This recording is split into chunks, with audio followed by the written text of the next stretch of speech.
In Vegas, the house always wins. Sunday fun day, man. Live from LV. Let's go get it poppin'. You already know. Unfortunately for the Raiders, Steelers Nation owns Allegiant Stadium. Do not give them an ounce of hope. They cannot play with us. They cannot run with us. They can't cover like that. For the second time in 2 years, the Steelers were back in Sin City. Here we go. This pass is caught, and that's a touchdown. That's the way to work. Come on. He's hit that sack. The Steelers win the football game. Let's go. Come get it. You know what it is. This one is in the history books. Here we go. Welcome to the 84 Lumber Mike Tomlin Show. Hi, everybody. Welcome to the 84 Lumber Mike Tomlin Show. I'm Missy Matthews. The Raiders' new home in Las Vegas hasn't felt like an away venue for the Pittsburgh Steelers. Just like last season, Steelers Nation took over Allegiant Stadium and helped the team to get back into the win column. For more on the crazy atmosphere that we witnessed once again, let's welcome in Bob Pompeani, who's standing by with Coach Tomlin. Guys. Hey, Missy, thanks very much. Steelers coming off a big win on the road against Vegas in what appeared to be a home game. And I know you always like to talk about this, but, man, I'm always amazed. They were passing out rally towels for the Raiders, but I didn't see any of those. They were all ensconced with all the terrible towels out there. Steelers Nation must like trips to Vegas, you know. I like to think they were there solely for the football game, but neither here nor there, man. It was an impressive day for us from that perspective. There's been a limited number of days that I think could compare to that. We were in Arizona a number of years back in the mid-teens. We felt a day like that. We had a day or two like that in LA. It's just really awesome, man, to get that support that far away from home. We don't take it for granted, man. We really appreciate it. Let's talk about the game, and the big difference I thought were turnovers in critical times. TJ Watt led the way, but Dante Jackson's another guy. He and Deshaun Elliott seem to have really made big contributions here after you brought them in. 3-0 in that department. Was that the key to the game? I think it definitely was a significant component of the game, and not only in terms of getting the turnovers, but just, you know, where they occurred. You know, TJ made that play in the red area to preserve points and really kind of, you know, solidify our posture or positioning in that moment. And I'd be remiss if I didn't include the block punt in that discussion as well. Moon came through and performed his technique flawlessly, to be quite honest with you, and to start the second half with a stoppage and then get that punt blocked and tee our offense up from a field position standpoint, I thought was another major component of that splash play turnover game that was significant in terms of shaping how the game unfolded. And I'm sure Danny Smith, who chews a lot of gum, might have swallowed it with that play. I mean, he's the most energetic guy I see out there. He had to be proud of that effort by Moon. You talk about jumping on a moving train. That's what that was last week, wasn't it? Culturally for us, you know, we pride ourselves in our kick block game, whether it's field goals, extra points, or punts. We just believe that that's a legitimate component of the game. We work hard at it. We've reaped the rewards of that work in recent years, and that's just another example of it. To have another guy within our collective that we know has the chops to get that done, man, it's really exciting. And it's an undervalued skill set. You'd be surprised the number of people that you could get unblocked at a block point that couldn't land the plane. I mean, it requires a certain technique, and to know that we have another guy. Connor is a guy that's displayed that ability in recent years. Tyler Matakavich can do it. And obviously, Miles Killebrew, who's probably the number one block guy in all of football over the last 2 or 3 years, has displayed that skill set. And so to get another guy within our fold that has got that on his resume, man, is really awesome.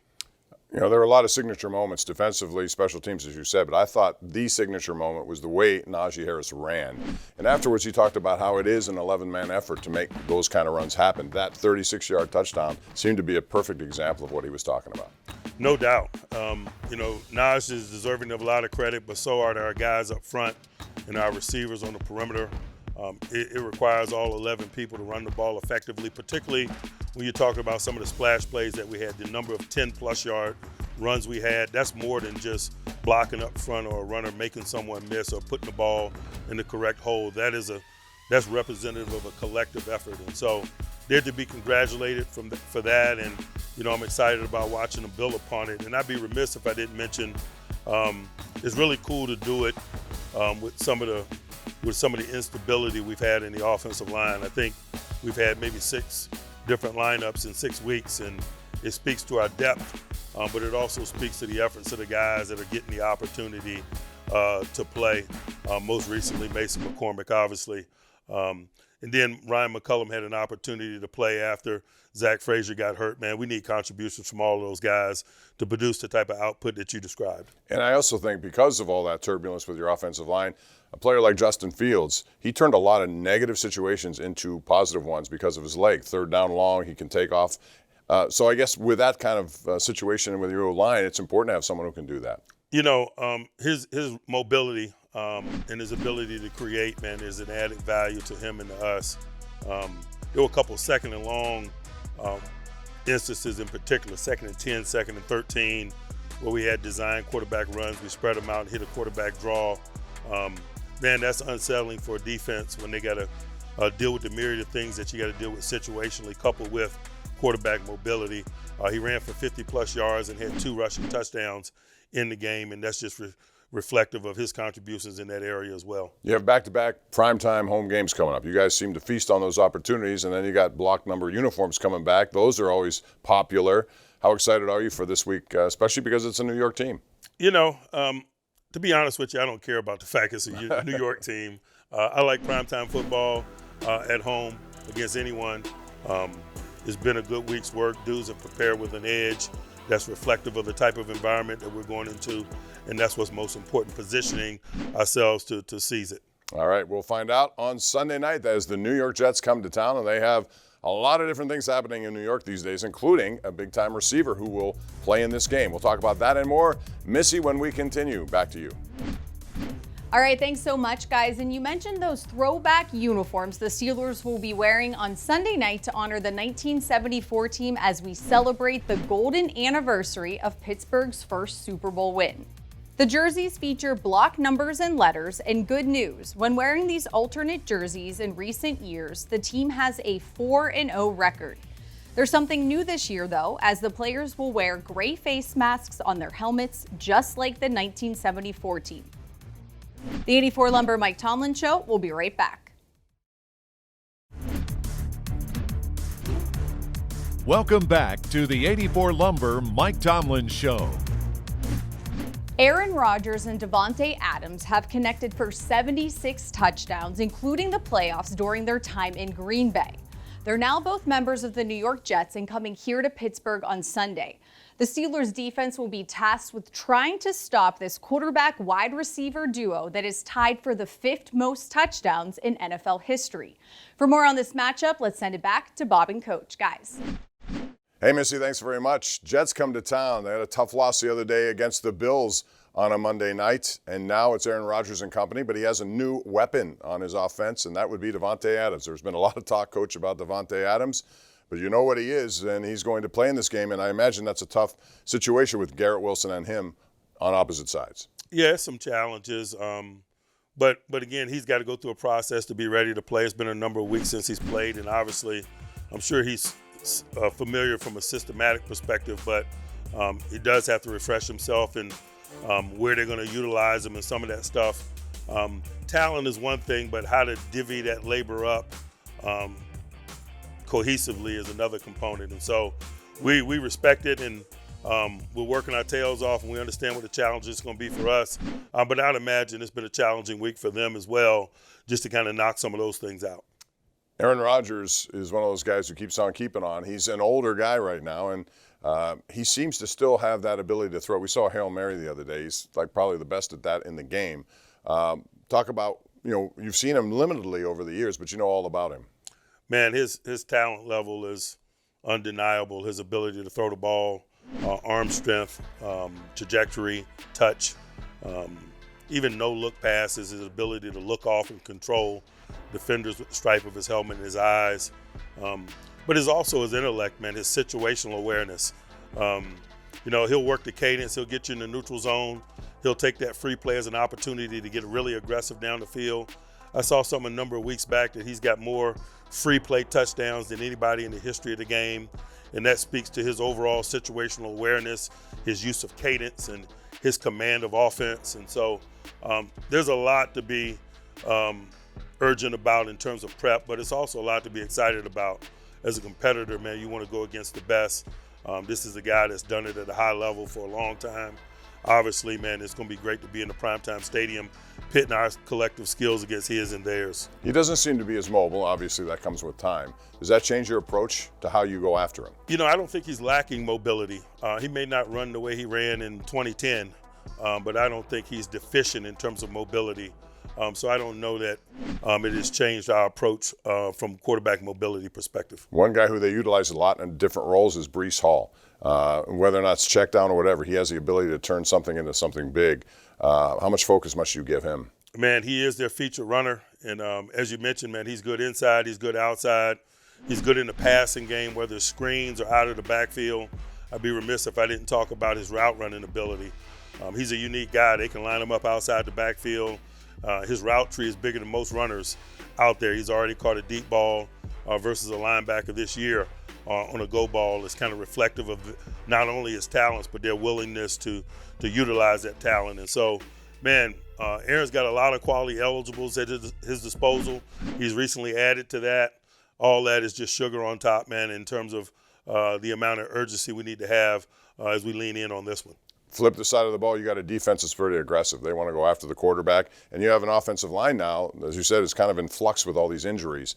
What's the biggest thing they have to be aware of? Not name Quentin Williams, because it all starts with him, it seems. You know, Will McDonald is a second-year player that was a first-round pick for those guys out of Iowa State. Very familiar with Will. I went to his pro day, took him out to eat the night before his pro day. Man, he is a super talented edge guy, to be quite honest with you. His rush talents are no surprise. I don't think any of us that have evaluated him are surprised by what he's doing. I think he's got 6 sacks already. To be really bluntly honest, man, he and Herbig, man, were my 2 favorite edge people in that draft. And obviously we got Herbig a little later, but he went in round 1 and he's playing to that draft eval. He's a catalyst for them on the edge. As you mentioned, Williams is somebody to deal with on the inside. But if we don't respect the capabilities of that young guy, he can wreck a football game. George Pickens will have an opportunity this week to go against one of the best defensively in Sauce over there. Is that a matchup he's looking forward to, and are you looking forward to it? I'm sure he is. Whether or not he gets it remains to be seen. You know, they're sort of unpredictable about whether they match. They got another quality corner in DJ Reed, who is a really good player in his own right, and oftentimes they just play it right and left regardless of who the receivers are. And so if given that matchup, obviously we'll be excited about it, but we got no control over it. They do, and they've proven already that sometimes they do and sometimes they don't. All right, it's going to be the Steelers and the Jets coming up prime time on Sunday night at Acrisure Stadium. Missy, when we come back, we'll talk to Coach Tomlin about the keys to this game on Sunday. Back to you. All right, thanks so much, Bob. And this will mark the Steelers' second Sunday night football game in just 3 weeks. Under Coach Tomlin at home, Pittsburgh is 10-8 under the Sunday night lights. Up next, check out an exclusive look inside the Steelers' win over the Raiders in the latest episode of The Standard. Now it's time for a Yinz Chat predictive question. Will Najee Harris have over or under 45.5 second half rushing yards on Sunday? Head to the Steelers mobile app and answer for a chance to win a football autographed by number 22. Remember to play every week for a chance to win the season-long grand prize. We'll be right back here on the 84 Lumber Mike Tomlin Show. Welcome back to the 84 Lumber Mike Tomlin Show. Well, the Steelers' defense certainly came to play in Las Vegas, getting back to their ways when the Steelers got off to a 3-0 start. It also didn't hurt that the offense put up a season-high 32 points. Here's an inside look of how the Steelers got their big win over the Raiders. The climb out of the hole doesn't seem as far as it could be. Just 2,192 miles separates them and their next opportunity. To get them there, it takes a village, or at least a plan. You know, it takes a lot to move a team across the country. What we'll do on Thursdays is we'll pull the bag out. That way we can throw their shoulders and knees and thighs in the bag, because on Fridays we don't wear full pads, just helmet practice. So what we'll do now on Fridays, we'll throw everything else in, their cleats, shower slides, personal running shoes, they need them, and then obviously their training jacket, anything they want to wear during the game and pre-game. And then tomorrow morning's gonna be an early flight. So we get to the airport early, and then we'll pack everything up on the plane, make sure everything's divided. I mean, complementary football is the best way to play football. We call it the cycle of death, and if you can keep that going, I mean, it's really hard to beat. Defense is 3 and out. You know, offense is playing good. Najee Harris is the lone setback.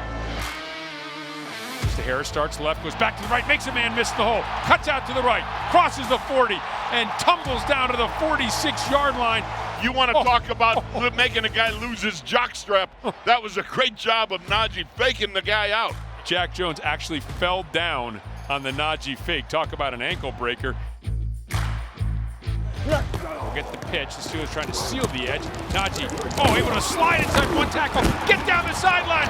Najee Harris racing towards the end zone. Sprawls out. Is he in? Touchdown Steelers. What a run by Najee Harris. What a run by the Iron Horse. Did you see him? He ghosted 2 men on the end of the line. Then he took it up the sidelines and like Superman laid out and got the end zone. Oh, that was sensational. You got to be here to see that and believe that.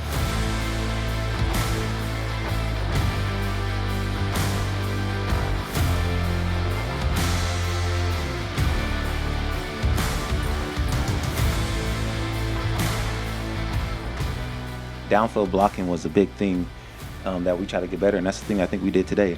Finishing and straining through runs, straining through plays.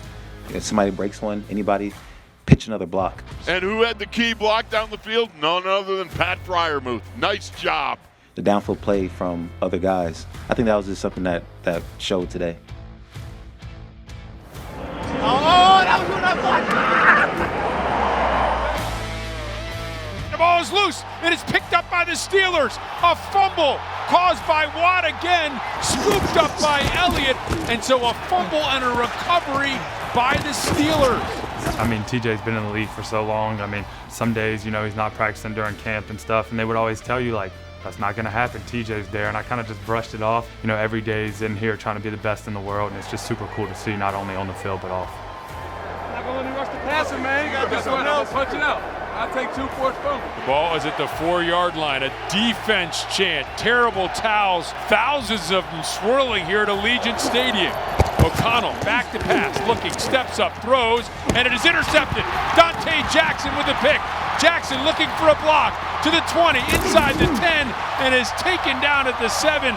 Dante Action Jackson with his 3rd interception of the season. What a job by Dante Jackson. What a job by the Steelers defense. They have been dominant.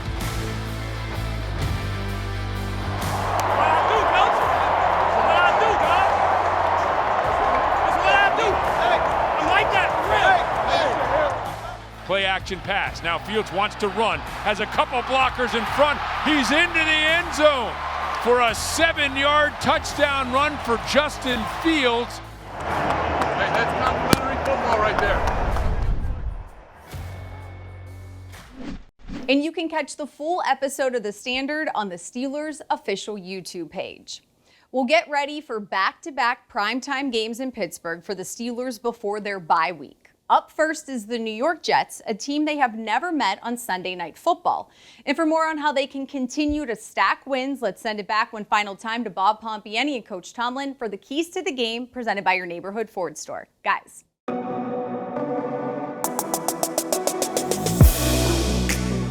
Missy, thank you very much. I guess one of the biggest keys now is stopping their 2 wide receivers now that Devontae Adams is there. What kind of defense will you utilize to try to contain those guys? You know, their receivers aside, we can just talk specifically about Aaron as it pertains to this. When you're playing a guy as experienced as he is, not only in football but within their system of offense, he can make decisions very quickly. He can look off people. He knows where everyone is, and so you better go in with enough schematics. And by that, I mean you better utilize a lot of things. We better pressure him. We better play man. We better play zone. We better use bogus pressure. We're going to need all the tools in the toolbox, as we say, in an effort to keep him off balance and stay a step ahead. That's in general when you're playing a guy like him. It's the same if we were playing a Matt Stafford, for example, or Joe Burrow, or Lamar Jackson. Anybody that's been on the job for a number of years and has continuity at their disposal as well. You better be prepared to carry a decent-sized menu and mix things up and not stay in one particular structure too long. Yeah, you have Alex Highsmith back this week, which certainly helps. With a guy like Flacco, I kind of look at Kirk Cousins similarly when you played him. You guys did not go after him as much. Is there a danger in doing that with Aaron Rodgers this week? There's always a danger in going after an experienced guy. You better do a good job from a disguise plan. You better not do it too much of anything, whether it's pressure or otherwise. Too much of anything versus these experienced guys are going to get you in trouble, just as a general, point of perspective. Kicking game, always important. You got one of the best in the game. The comfort zone there, I imagine, is pretty big for you, and they're coming off a game where they've had some inconsistencies with their kicker. Yeah, Boz is Mr. Consistent for us. We're really comfortable when we send him out there. While at the same time, we don't take it for granted, man. His talents, his work, things that he does to position himself. He went through a holder change at the early portion of the season. Is another example of his just mental toughness on display. He relishes those moments, man. I'm always excited to give him an opportunity to be significant for us. But we got to do it in as many ways as we can in that game. We got to do it in the return game. We got to do it in the block game. We got to do it in the kicking game as well. All right, Coach, thanks. Appreciate it, and good luck. Thank you. All right, that's going to do it for the Mike Tomlin Show. Should be a great atmosphere this weekend as the Jets come to town on Sunday night. That'll do it for our 84 Lumber Mike Tomlin Show. For Missy Matthews and head coach Mike Tomlin, I'm Bob Pompeani. Have a great weekend, and we'll see you at Acrisure Stadium.